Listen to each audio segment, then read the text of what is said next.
Nah, All right, man. cool. So this is yes, this is mental warfare. Thanks, I love it. Pay me. Shout out to Serious Gaming. Said the $15 super chat. That's what's up. Yo, RJ just wanted to take a second and say we all love what you do and continue to notice the growth. You're blessed, and we are here for it. I appreciate that, man. Thank you so much. Nah, that's cool. Like, You love to see it. yeah. I get to do something else for Fox Sports later this week, so be on the lookout for that too. As we continue to grow, that was actually the coolest part. And like, Boogie pointed this out to me too, because I went back to do this thing where I'm normally in the comments. The comments kind of get untoward on the channel from time to time and be like, I'm just not gonna. But on the CFB on Fox, we put up the video. I went into the comments, right? And there's lots of folks that are already on this channel that are found that channel and be like, it's cool to see RJ get some shine. But it was also really cool to people like, yo man, what's with the fist? What is with these fists? And there's lots of people coming in the comments be like, oh, you don't actually know, huh? You're on this channel. You're not on his channel. What are you doing? That was cool. Like, that was cool. That's my favorite thing about this is the in jokes. What does step milk mean? Nah, man. Like, it's good to see this. This is the cool thing about growth, right? Especially if you have growth that leads to something that goes far beyond your original, audience boundaries, right? Is that there's going to be people that are like, yeah, no, RJ, and it's going to be that, yeah, I saw Nirvana playing at a garage before they were who they were. That was cool. I knew RJ before it was cool. We talking about that step mill. We don't talk about step mill. Man, look, I don't even have a membership at that gym anymore. No. True history. Nah. People like, not on this channel, dog. You can take that somewhere else. Sorry. Dude in here getting political with something that I didn't agree with, so I told him he can get lost. Because I run this. I'm Karen. Karen, I'm the manager. Fair enough. Hey, I did the thing that you should never do, and I say this as to the people that are actively commenting. But I read a comment the other day. It was like, and it was about me, and I didn't even scroll. It was just like it was number 2 on the however YouTube decides to give you comments. And I was like, yo, it looks like your boy hates Ohio State, and I had to lay down. I laid down all day. I laid down all day thinking about, I don't hate Ohio State. I'm pretty sure that I've given college reports on Maurice Clarett. Like I talk about Chris Jenkins every day. I'm sorry, not Chris Jenkins. Mike Jenkins every day, and Will Smith. Chris Gamble. Yeah, I was about to say I know the Hawks and the Carpenters. Like, what? Man, internet's such a strange place. Oh yeah, Internet's such a strange place. It really is. It really is. Cause like, I get hate for like, why don't you talk more about Group of 5 teams? Have you seen how many people are on the? For a dude that went to a Group of 5 school, first of all, I never thought of going to a Group of 5 school. I thought of going to the University of Tulsa. Like, wait. What am I supposed to tell you? I'm supposed to tell you that Liberty is good because they're not. Like that's even beyond, like, that's just football. They're not. They got Malik. Have you seen Malik Willis throw a football? I think I saw it. Sent you. I gotta text this to you next time. But like, Rattler's got the livest arm that I've seen, right, with my own 2 eyes. Watching Malik on video, I said, what? Now, he was at Auburn. He transferred to Liberty. But like, that man is on that Patrick Mahomes, just, I can let it go really late because I can fire this rocket that's effortless that just gets there. I hate those people. Because, like, what am I going to tell him about throwing a football? Yo, man, don't be so late. Why? I can throw a football over the mountains. That's what I saw against for Liberty. But also, Liberty doesn't play anybody, ever. Even when they did play somebody. Why are we talking about Liberty? Also, because it's the Monday before the election. Gotta get all sides. All right, so Ed Orgeron chose to drag Patrick Surtain in his book. Did I tell you this? What's this? And I don't mean like Patrick Surtain Jr. I mean drag Patrick Surtain. This is a recruiting story. And I want to make sure that I get this recruiting story right. So I kind of want to read it, but you know what? Let me see. Let me check, make sure I got the page number right, because I bookmarked this stuff. But I think I can get across the general idea. So Patrick Surtain the second is down to Alabama and LSU. They take a visit, and Patrick Surtain said he wants his kid to play for championships. And Ed Orgeron said, cool, because we're going to do that. And Patrick Surtain apparently scrunched up his face and looked at Ed O like, really? I don't think you are. Apparently, to Ed's understanding, Patrick Surtain II wanted to go to LSU. Patrick Surtain Sr. said, you going to Alabama. And remember, the best player ever out of Southern Miss is not Brett Favre. It's Patrick Surtain. Patrick Surtain was that dude in college. Patrick Surtain was that dude in the NFL. And he raised a corner. And if you're going to raise a corner and you're going to send him to college, you're going to send him to Alabama unless you're going to send him to LSU. This man had made a decision. Apparently, the way that their recruiting situation worked out for that year, they had one scholarship left because Patrick Surtain ended up going to Alabama. They were able to give that to Joe Burrow. To which your man Ed Orgeron swears, one, Joe Burrow is the best recruit that LSU ever got.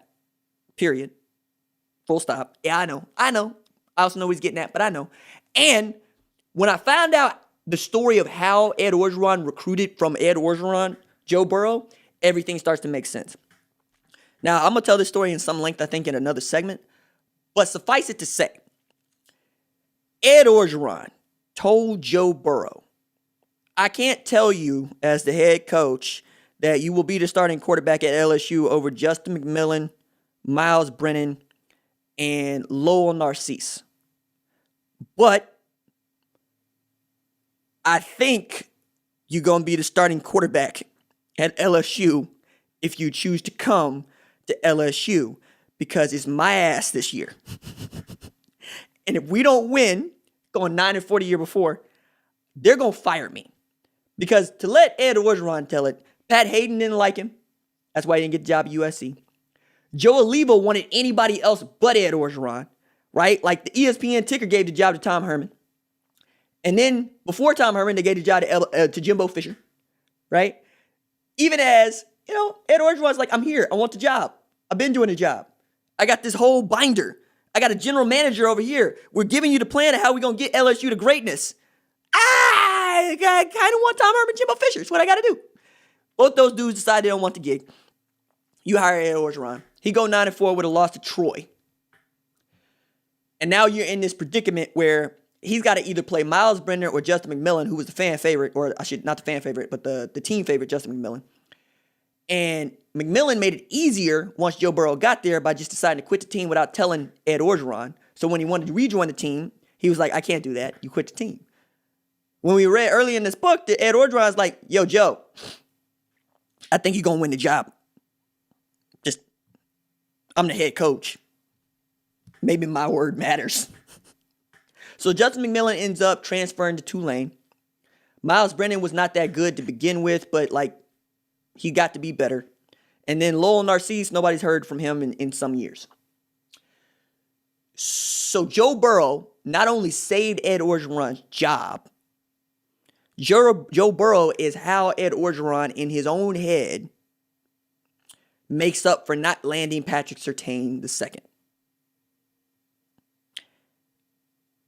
I did not get the depths of how Ed Orgeron is quite literally superficially, I'm here to recruit and win football games, until I read this book. Because as many mistakes as this dude made, you and I would not be allowed to make those mistakes and be invited. Being on that thin ice of he's only here because enough people have vouched for him. And they don't give him Orgeron doesn't have a long leash. This is, if you were somebody that wanted to get rid of my man, the national championship was the worst thing that could ever happen. Because now they're going to actually have to come up with an actual reason. Because this is what I know. Administrators do not care for Ed Orgeron. Oh, man. And, like, to a T, like, everybody got the same thinking. He's like, I don't get my fair shake. And I'm like, all right, at USC, I might be able to see that. But you got a fair shake at Ole Miss. Who fought with that? Joe Oliva knows that you from the Bayou. He knows that you started your college football career at LSU and then you quit and you went to Northwestern State. Why? Because he was a defensive lineman and they said, hey, we don't think you got the speed to play defensive line. We're gonna have you play some center.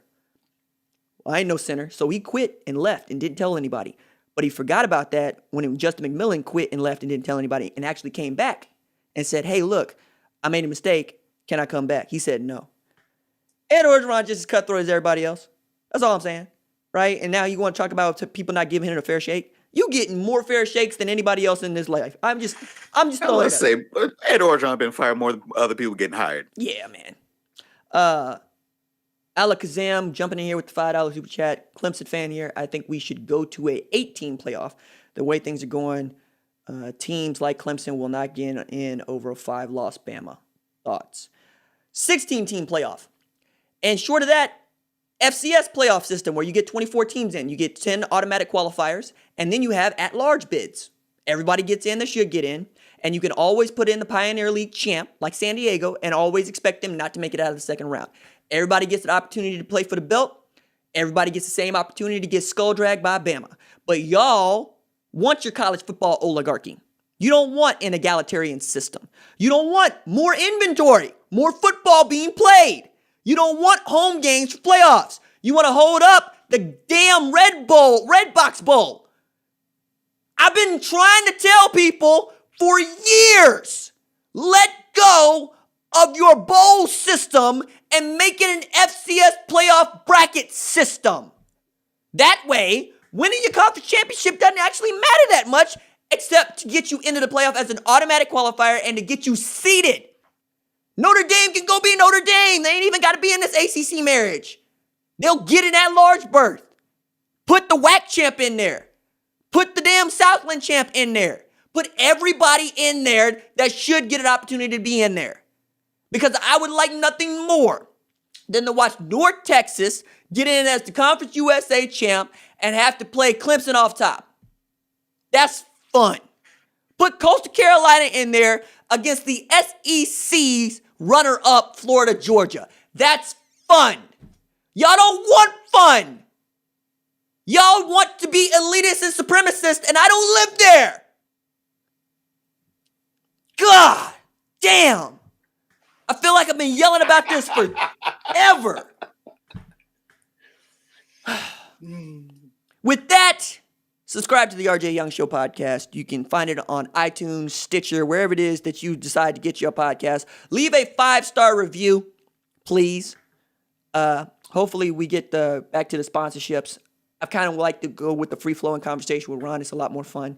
It's a lot more like how we talk on the phone. Even as, those conversations are always way better than if these microphones are turned off. All right. That is going to do it for us. I appreciate y'all. Deuces.